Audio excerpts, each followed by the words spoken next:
Japan says a missile launched by Pyongyang likely fell into waters within its exclusive economic zone for the first time in more than 6 months.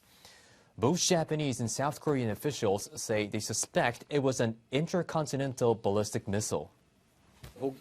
North Korea launched a ballistic missile today, and it is believed to have fallen into waters west of Hokkaido within our exclusive economic zone, with large protests against North Korea.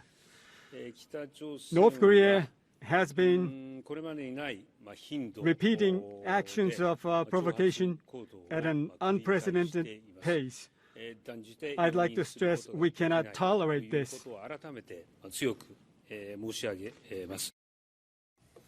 Kishida says no damages have been confirmed. Japan's chief cabinet secretary says the missile seems to have fallen off of Hokkaido's Oshima Island. Those reports suggest a lofted trajectory which took the missile as high as 6,000 kilometers. Pyongyang's recent flood of firings has been widely condemned and explained by the North as a defensive response to Western provocations. Since the start of the year, it has launched missiles 34 times. In the studio, we have our former Seoul Bureau Chief, Kihata Shuhei.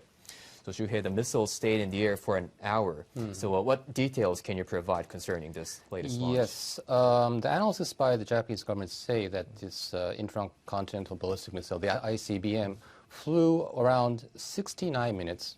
That is quite long. Yes. I have to check if that's making a record for flying time, but that is definitely quite long.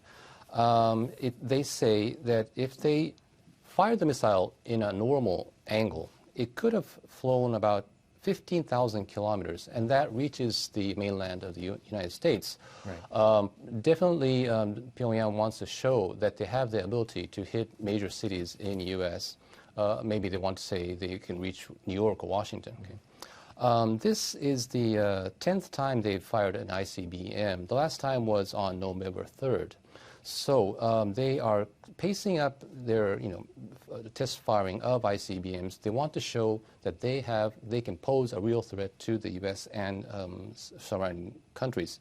One thing I like to point out at this time, and at the U.S. Air Base in Misawa, which is near Hokkaido, they say that as a precautionary measure, the 35th Fighter Wing Commander issued a seek cover order.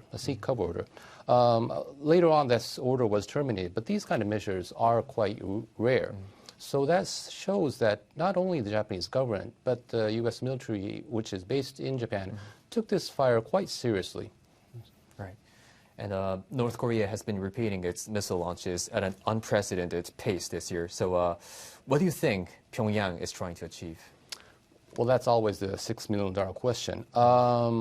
I'd say that Pyongyang, they used to use this missile test firing as a bargain chip with the U.S. They wanted negotiations with the U.S. to make ties with the normal ties. They wanted to finally end the Korean War.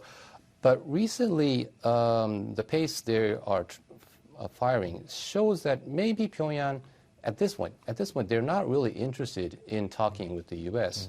The U.S. says, the Biden administration say, they are open to dialogue. They are happy to talk with Pyongyang, but they say Pyongyang must take steps, a serious kind of step, to denuclearization. Right. Now, on Pyongyang's side, they think that they have already made those steps under the Trump administration. They destroyed the nuclear test site in Punggye.